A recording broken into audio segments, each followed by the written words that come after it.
नमस्कार दोस्तों। आज के इस एक्सप्लेनर में हम भारत के एक ऐसी प्राचीन और छिपी हुई धरोहर के बारे में बात करने वाले हैं जिस पर शायद आपका ध्यान पहले कभी नहीं गया होगा। हम बात कर रहे हैं भारत की चमत्कारी बौनी गायों की। ये आकार में भले ही बहुत छोटी हैं, लेकिन इनकी अहमियत और इनके फायदे आपको पूरी तरह से हैरान कर देंगे।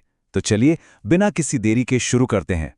सिर्फ 70 से 90 सेंटीमीटर। जी हाँ, आपने बिल्कुल सही सुना। और ध्यान रहे, मैं यहाँ किसी छोटे बछड़े की बात नहीं कर रहा हूँ। ये एक पूरी तरह से बड़ी हो चुकी अडल्ट गाय की ऊंचाई है। जरा सोचिए, ये कितनी अद्भुत और दुर्लभ बात है ना। मतलब एक सवाल तो दिमाग में आता ही है कि क्या आपने कभी किसी ऐसी गाय को देखा है जो एक कुत्ते से भी छोटी हो? शायद नहीं। सुनने में थोड़ा अजीब जरूर लगता है, लेकिन ये बिल्कुल सच है। अब सोचने वाली बात यह है कि इतनी छोटी सी गाय मुश्किल से मुश्किल मौसम को कैसे झेल लेती है, और खेती किसानी में इसकी इतनी ज्यादा डिमांड क्यों है? तो चलिए मिलते हैं हमारी आज की इस चर्चा के दो सुपरस्टार्स से। ये हैं आंध्र प्रदेश की पुंगनूर और केरल की वेचूर गाय। लघु खेती या कहें मिनिएचर फार्मिंग की दुनिया में इन्हें बहुत प्यार से शांत दिग्गज माना जाता है। इनका स्वभाव इतना शांत और प्यारा होता है कि आप इन्हें बहुत ही आसानी से अपने घर के आंगन में पाल सकते हैं। और पता है, आज के समय में ये कोई आम जानवर नहीं रह गई हैं, बल्कि एक बहुत बड़ा कल्चरल आइकॉन बन चुकी हैं। हाल ही में आपने शायद देखा हो, जब मकर संक्रांति के मौके पर प्रधानमंत्री मोदी जी ने इन्हें अपने हाथों से चारा खिलाया था। बस तभी से इनकी लोकप्रियता आसमान छू रही है। खुद पीएमओ में भी इनका एक झुंड पाला जा रहा है। और तो और, त्रिपुटी मंदिर में भगवान के अभिषेक के लिए खास तौर पर पुंगनूर गाय के दूध का इस्तेमाल किया जाता है, और इसी के घी से वहां के मशहूर पवित्र लड्डू भी बनते हैं। इसी अहमियत की वजह से आज इनकी कीमत 10 लाख रुपए तक पहुंच गई है। चलिए अब आते हैं भाग 1 पर, पुंगनूर और वेचूर की विशेषताएं। अगर हम इन दोनों को आमने सामने रखकर देखें तो काफी दिलचस्प फर्क नजर आते हैं। आंध्र प्रदेश के सूखे इलाके से आने वाली पुंगनूर की ऊंचाई 70 से 90 सेंटीमीटर होती है, और ये देखने में काफी गठीली और चौड़ी होती है। इसका रंग आमतौर पर सफेद या हल्का ग्रे होता है। वहीं दूसरी तरफ केरल की उमस भरी जलवायु में रहने वाली वेचूर थोड़ी सी लंबी होती है, करीब 85 से 95 सेंटीमीटर, लेकिन इसका शरीर थोड़ा छर्रेरा होता है। इन दोनों ने ही अपने अपने इलाके के मौसम के हिसाब से खुद को बेहतरीन तरीके से ढाल लिया है। इनकी कहानी देखकर सच में लगता है कि छोटा पैकेट बड़ा धमाका।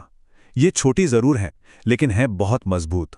ये भयंकर गर्मी या मुश्किल मौसम को आसानी से सह सकती हैं। थोड़े से सूखे चारे और बहुत कम पानी में भी इनका काम चल जाता है। सबसे बड़ी बात, इनमें बीमारियों से लड़ने की कमाल की ताकत होती है। और क्योंकि इन्हें चरने के लिए बहुत ही कम जगह चाहिए होती है, इसलिए किसानों के लिए इन्हें पालने का खर्च भी बहुत कम आता है। और पर्यावरण पर इनका असर यानी कार्बन फुटप्रिंट भी बेहद कम होता है। अब बढ़ते हैं भाग 2 की तरफ, चमत्कारी औषधीय दूध के फायदे। जरा इस डेटा पर गौर कीजिए। आमतौर पर जो हमारी देसी गायें होती हैं, उनके दूध में फैट कंटेंट लगभग 3.5% होता है। वेचूर गाय में ये बढ़कर 5.5% हो जाता है। लेकिन पुंगनूर गाय को देखिए, इसके दूध में फैट 8% तक होता है। 8%! ये इस बात का परफेक्ट सबूत है कि बेहतरीन चीजें अक्सर छोटे पैकेजों में ही आती हैं। और ये दूध सिर्फ गाढ़ा ही नहीं है भाई, ये एक पूरा का पूरा न्यूट्रिशनल पावर हाउस है। इसमें भरपूर मात्रा में A2 बीटा केसीन प्रोटीन होता है, जो पचने में बहुत ही आसान है। साथ ही ओमेगा फैटी एसिड, कैल्शियम और मैग्नीशियम भी कूट कूट कर भरा है। और एक बहुत ही चौंकाने वाली बात बताऊं, इसके दूध में औयु यानी सोने के अंश भी पाए जाते हैं। अपने इन्हीं गजब के औषधीय गुणों की वजह से इसे एक सुपर फूड का दर्जा दिया गया है। और ऐसा नहीं है कि ये हवाई बातें हैं, साइंस ने भी इस पर मोहर लगाई है।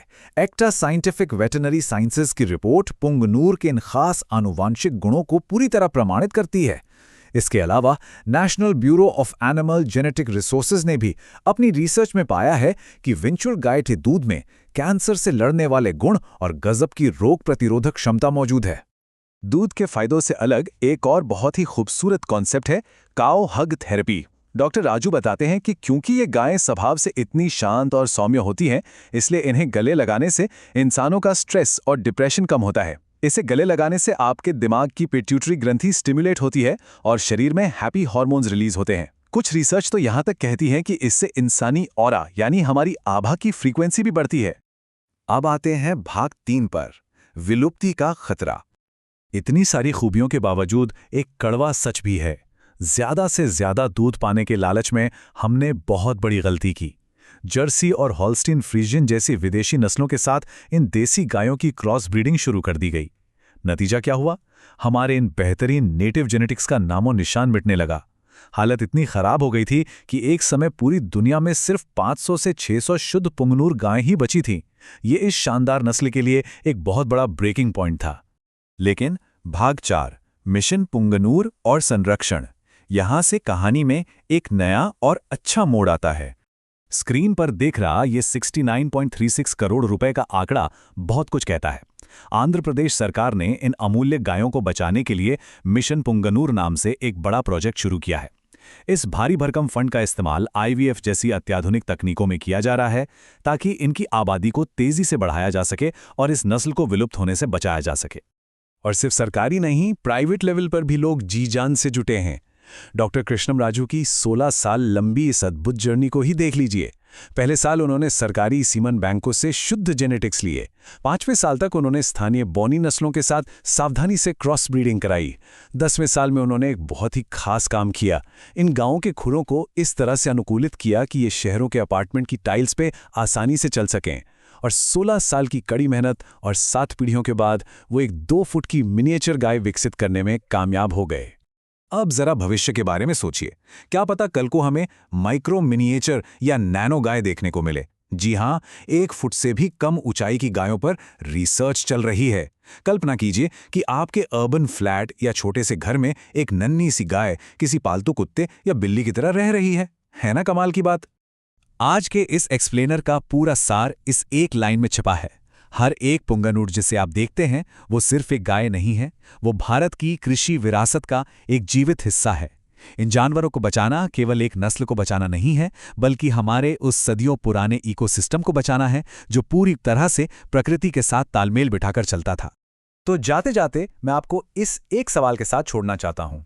भविष्य की टिकाऊ और जलवायु परिवर्तन को सहने वाली खेती में इन चमत्कारी बोनी गायों का क्या रोल होगा?